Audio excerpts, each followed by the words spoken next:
भारतीय इतिहास का जन्म हेरोडोटस को माना जाता है। इतिहास दर्शन का जन्मदाता वॉल्टेयर को माना जाता है। बेकन इतिहास मनुष्य को बुद्धिमान बनाता है, ऐसा बेकन का कहना है।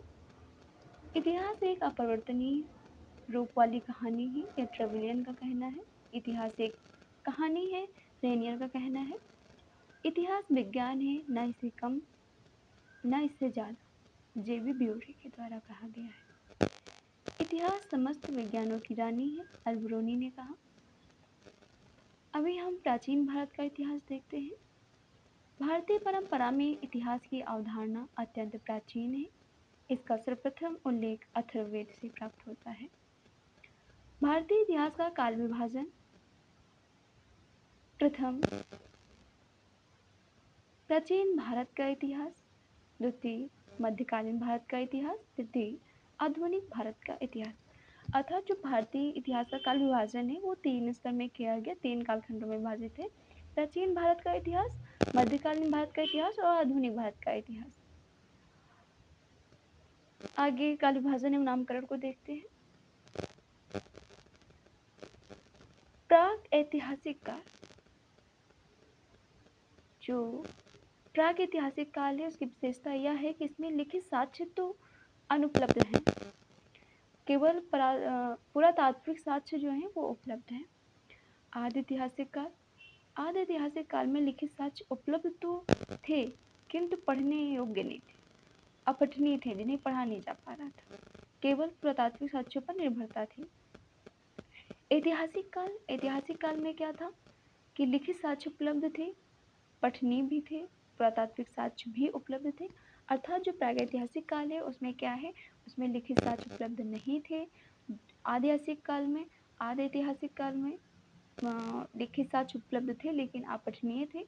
ऐतिहासिक काल में लिखित साक्ष्य उपलब्ध भी थे, पठनीय भी थे। और प्राग ऐतिहासिक काल अर्थात पुरापाषाण कालीन सभ्यता, आदि ऐतिहासिक काल हड़प्पा सभ्यता और ऐतिहासिक काल लगभग 6ठी शताब्दी ईस्वी पूर्व से प्रारंभ होता है। जो पाषाण काल है, पाषाणकालीन सभ्यता या पाषाण काल जो है उसे 3 भागों में बांटा गया। 3 अवस्थाएं इसकी है, पूरा पाषाण काल, मध्य पाषाण काल, नवपाषाण काल। पूरा पाषाण काल की जो अवधि है वो लगभग 10 लाख ईसा पूर्व से 10,000 ईसा पूर्व तक की है। इसमें जो जीविका का साधन था वो शिकार करना था। इसमें प्रथम उपकरण की जो खोज की गई वो 1863 ईस्वी में पल्लवरम, चेन्नई से रॉबर्ट ब्रूस फुट द्वारा की गई। पूरा पाषाण काल को 3 भागों में बांटा गया, निम्न पूरा पाषाण काल, मध्य पूरा पाषाण काल, उत्तर पूरा पाषाण काल। अर्थात निम्न पूरा पाषाण काल, मध्य पूरा पाषाण काल और उच्च पूरा पाषाण या उत्तर पूरा पाषाण काल। जो पूर्व या निम्न पूरा पाषाण काल है उसकी काल अवधि क्या है, वो 10 लाख ईसा पूर्व से 1 लाख ईसा पूर्व तक है। इसमें कुछ उपकरण थे जैसे हस्त कुठार, खड़ग, विदारणी।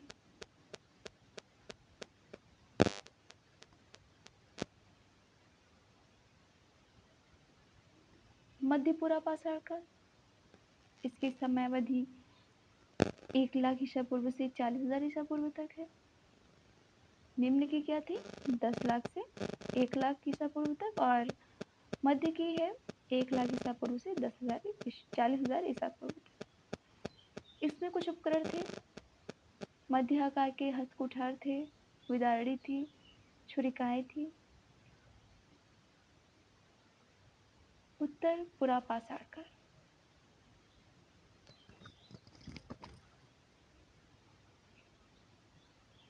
उत्तर पूरा पाषाण काल की जो समय सीमा है वो 40,000 ईसा पूर्व से 10,000 ईसा पूर्व है। इसमें प्रधान उपकरण ब्लेड व ब्यूरिन थे। इसमें जो प्रमुख स्थल हैं वो हैं बेलन घाटी, सोन घाटी, पूर्वी एवं पश्चिमी सिंहभूम, वेमुला आदि। इसमें भीमबेटका की गुफाओं से प्राप्त शैल चित्र, लोहंदा नाला से प्राप्त मातृ देवी की अस्थि निर्मित मूर्ति है।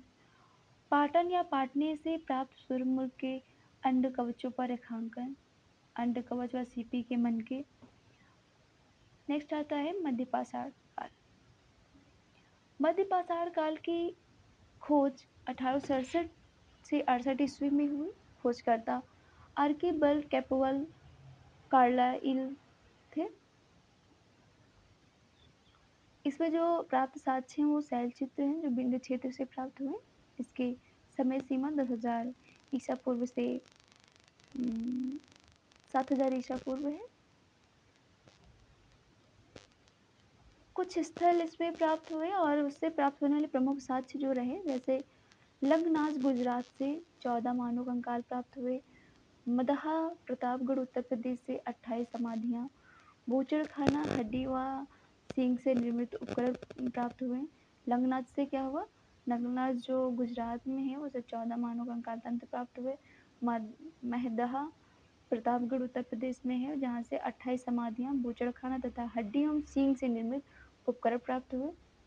लेखिया मिर्जापुर उत्तर प्रदेश में है जहाँ से 17 शवाधान प्राप्त हुए। दमदमा प्रतापगढ़ उत्तर प्रदेश से 41 शवाधान। सराय नहर राय से प्रतापगढ़ उत्तर प्रदेश से 11 शवाधान। और पशुपालन की साक्ष्य बागौर राजस्थान, आदमगढ़ मध्य प्रदेश से। इनकी आजीविका जो थी वो क्या थी, मछली का भी शिकार करते थे, खाद्य संग्रह, पशुपालन आदि था। विशिष्ट उपकरण क्या थे, सूक्ष्म पोषण उपकरण, माइक्रोलिथिक टूल्स थे, तीर धनुष थे। मानव अस्थिपंजर की प्रथम प्राप्ति यहाँ पे हुई थी। नवपाषाण काल। नवपाषाण काल 7,000 ईसा पूर्व से 1,000 ईसा पूर्व तक है। इसकी जो विशेषताएं हैं वो ये है कि कृषि पशुपालन, हस्त एवं चाक निर्मित मृदभांड मिली, आवास का निर्माण हुआ। नवपाषाण काल में क्या क्या हुआ, कृषि की गई, पशुपालन हुआ, हस्त एवं चाक से निर्मित मृदभांड मिले, आवास का निर्माण हुआ, विशिष्ट उपकरण, पालिशदार उपकरण मिले, विशेषकर कुल्हाड़ी और खाद्यान्नों का सर्वप्रथम उत्पादन किया गया। आग का प्रयोग किया गया। आग का प्रयोग करना एक महत्वपूर्ण उपलब्धि थी। आग का प्रयोग कब किया गया, नवपाषाण काल में किया गया। ब्रुज होम यानी ब्रुज ब्रज का स्थान, जम्मू एवं कश्मीर में स्थित 16 गर्त आवास, मानव के साथ कुत्ते को दफनाने का साक्ष्य मिला, अर्थात यहाँ पे पशुपालन में कुत्ता भी था। और चिरान बिहार से अस्थि निर्मित उपकरण प्राप्त हुए। महागढ़ प्रयागराज से जौ की खेती, पशुवाड़ा का साक्ष्य प्राप्त हुआ। और लोहरा देव जो कि भारत में है, वो वहाँ से चावल के प्राचीनतम साक्ष्य मिले। मेहरगढ़ जो वर्तमान में पाकिस्तान में है, गेहूं का प्राचीनतम साक्ष्य वहाँ से मिला। लोहरा देव से चावल, मेहरगढ़ से गेहूं, और महागढ़ गढ़ा और प्रयागराज से जौ की खेती। और गफू कराल भारत से कृषि एवं पशुपालन। संगन कल्लू पिक्किल हल उतनोर से राख के टीले मिले। कौलडीवा से धान की खेती। कौलडीवा कहाँ है, प्रयागराज में है। यहाँ गुफ कराल से क्या हुआ, कुम्हारों की गुफा मिली, हस्तनिर्मित मृदभांड मिले। मेहरगढ़ से गेहूं की खेती के प्राचीनतम प्रमाण और भैंस पालने का प्राचीनतम प्रमाण मिला। भीमबेटका शैल चित्र के खोजकर्ता कौन थे, वी.एस. वाकणकर थे, जो 57 में खोजा। भीमबेटका कहाँ, रायसेन जिला मध्य प्रदेश में है। विशेषता है कि प्रागैतिहासिक शैल चित्रकला का श्रेष्ठ उदाहरण है। 700 अधिक प्राप्त शिलाश्रय थे जिसमें 500 में चित्रकारी थी। यूनेस्को द्वारा विश्व विरासत स्थलों की सूची में सम्मिलित है। परीक्षा दृष्टि से दमदमा एक ही कब्र में 3 मानव काल का मिलना ये महत्वपूर्ण है। आदमगढ़ में मध्यपाषाण काल के अंतिम चरण में पशुपालन। मेहरगढ़ प्राचीनतम स्थायी जीवन का प्रमाण मिलना। पाषाण संस्कृति से लेकर सिंधु घाटी सभ्यता तक के अवशेष। ब्रुज होम की खोज टेरा एवं पीटरसन द्वारा की गया। मध्यपाषाण काल भारत में मानव अस्थिपंजर का सर्वप्रथम साक्ष्य।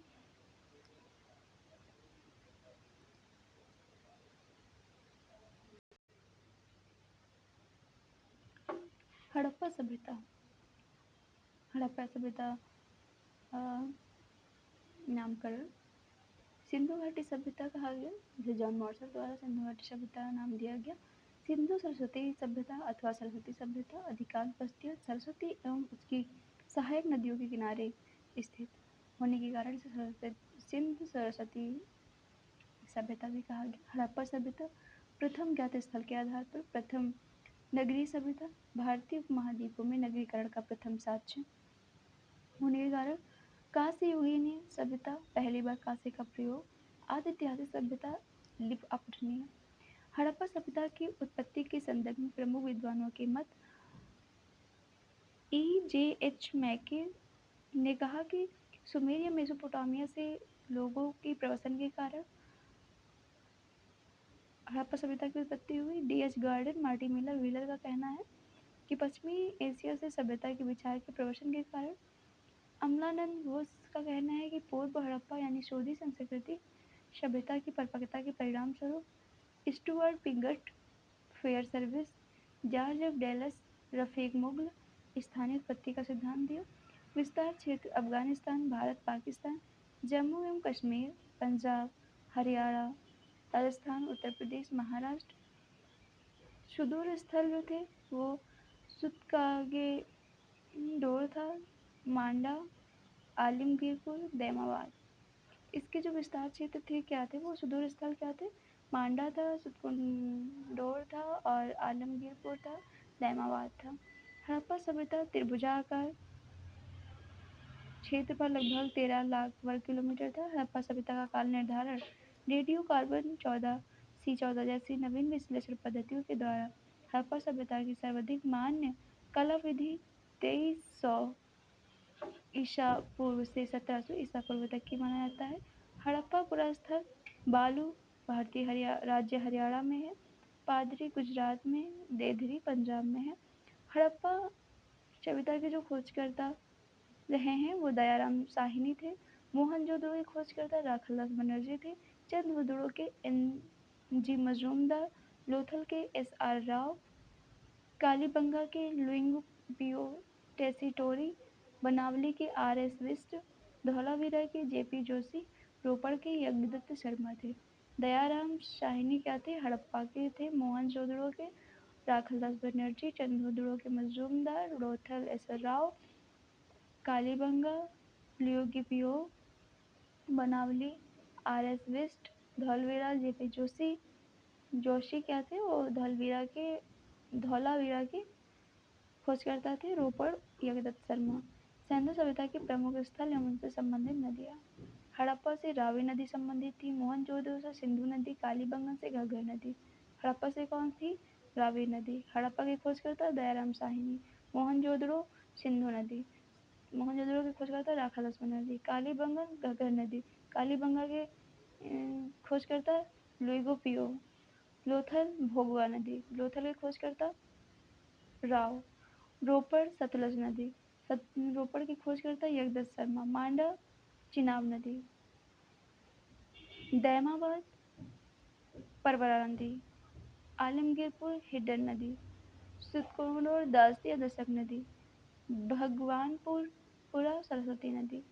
सिंधु सभ्यता के प्रमुख स्थल टीलो या हड़प्पा की देखते हैं तो टीलो या ध्वंसा विशेषों के विषय में सर्वप्रथम जानकारी चार्ल्स मेसन द्वारा 1826 में प्रदत्त। दयाराम साहिनी के नेतृत्व में हड़प्पा स्थल का सर्वेक्षण आरंभ। माधव स्वरूप वत्स द्वारा उत्खनन। मार्टिमर व्हीलर द्वारा व्यापक स्तर पर उत्खनन। प्राप्त प्रमुख साक्ष्य क्या थे बर्तन में मछुआरे का चित्र शंख का बना बैल उर्वरता की देवी की मूर्ति 2 टीलों के साक्ष्य पूर्वी टीला नगर टीला पश्चिमी टीला दुर्ग टीला धातु से निर्मित इक्का गाड़ी ईंटों की वृत्ताकार चबूतरे गेहूं और जौ के दाने 2 कब्रिस्तान R37 कब्रिस्तान H12 अनागार श्रमिक आवास प्राप्त हुए।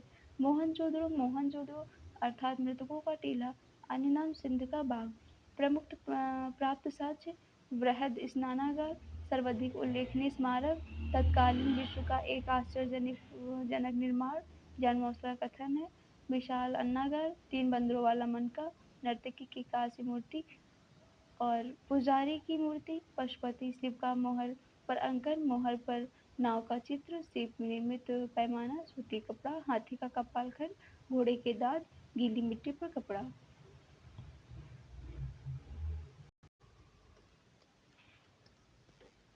तो हड़प्पा से क्या मिला? 12 अनागार मिले थे, दो कब्रिस्तान मिले थे, ईंटों एवं वृत्ताकार चबूतरे मिले थे, गेहूं और जौ मिले थे, धातु निर्मित इक्का गाड़ी मिली थी और 2 टीले मिले थे। बर्तन पर मछुआरे का चित्र था, शंख का बना हुआ बैल था और वरदा की देवी की मूर्ति थी। लेकिन मोहनजोदड़ो में क्या मिले? बृहद स्नानागार यानी बड़े स्नानागार मिले और विशाल अनागार मिले, 3 बंदरों वाला मनका मिला, नर्तकी की कांस्य मूर्ति मिली, शिव का मुहर मिला, पशुपति शिव का मुहर पर अंकन मिला, मुहर पर नाव का चित्र मिला, सीप निर्मित पैमाना मिला और सूती कपड़ा, हाथी का कपाल खंड, घोड़े के दांत, गीली मिट्टी पर कपड़ा, पुजारी की मूर्ति। ये सारी चीजें कहाँ से भी प्राप्त हुई? मोहनजोदड़ो से प्राप्त हुई। लोथल का अन्य नाम है लघु मोहनजोदड़ो या लघु हड़प्पा। इससे प्राप्त होने वाले प्रमुख साक्ष्य क्या थे? गोदी या बंदरगाह मिला, फारस के मोहरे या सील मिली, धान चावल एवं बाजरा, घोड़े की लघु मृण मूर्ति, 3 युगल समाधान, मम्मी के मॉडल, हाथी दांत एवं शीप का बना पैमाना मिला, चक्की के 2 पार्ट मिले, अग्निवेदी मिली, मनके का बनाने का कारखाना मिला। ठीक है, ये लोथल कहाँ है? अहमदाबाद जिला गुजरात, भोगो नदी के तट पर है। कालीबंगा में काले रंग की चूड़ियाँ, हल से जुता का खेत मिला, अग्निवेदियों या हवन कुंड मिले, काले रंग की मिट्टी की तथा कांच की चूड़ियाँ प्राप्त हुई, लकड़ी की नालियाँ मिली, मेसोपोटामिया की बेलनाकार मोहरें मिली, तंदूरी चूल्हे, कपड़े में लिपटा उस्तरा, मिट्टी के शंख, बच्चे के सिर की शाल चिकित्सा, एक साथ 2 फसलें बोए जाने के प्रमाण, भूकंप आने के प्राचीनतम साक्ष्य। चंदहुडो से प्रमुख क्या साक्ष्य प्राप्त हुए? वृक्काकार ईंटें थी, अलंकृत हाथी, कंघा और उस्तरा मिला, एकमात्र नगर जहाँ दुर्ग का अभाव था, ईंटों पर बिल्ली का पीछा करते हुए कुत्ते का चिन्ह मिला, मनका बनाने का कारखाना मिला। धौलावीरा से क्या प्राप्त हुआ हमें? विशाल जलाशय, उन्नत जल प्रबंध, क्रीडागार, स्टेडियम, नेवले की मूर्ति, हड़प्पा लिपि के 10 अक्षरों का साइन बोर्ड, पॉलिशदार श्वेत पाषाण खंड, रोपड़ में मनुष्य के साथ कुत्ते को दफनाना, चर्ट के बटखरे एवं कुल्हाड़ी, सेलखड़ी की मोहरें, तांबे के ब्राड़ बनावली से हड़प्पा सभ्यता के 3 स्तर, प्राक विकसित एवं उत्तर हड़प्पा, मिट्टी बनाने वाले की हल्की आकृति, मिट्टी की बनी हल्की आकृति मिली, लघु नारी मूर्ति मिली, दैमाबाद से रथ चलाते मनुष्य की आकृति, सैंधव लिपि युक्त मोहर, 2 सींगों की आकृति युक्त बर्तन, युवा पुरुष का समाधान और सरकोटदा से क्या मिला? सुरकोटदा से घोड़े की हड्डियां, शिला से ढकी कब्र, पत्थर की चिनाई वाली भवन मिले। मोहनजोदड़ो से प्राप्त युग पशुपति की मोहर में गैंडा भैंसा दाएं से था, बाएं में बाघ हाथी, नीचे 2 हिरन, 5 प्रकार के पशु, शिव को आदि रूप जान मौर्सल का कथन। ये सारी चीजें हमें कहाँ से प्राप्त हुई? मोहनजोदड़ो से प्राप्त हुई।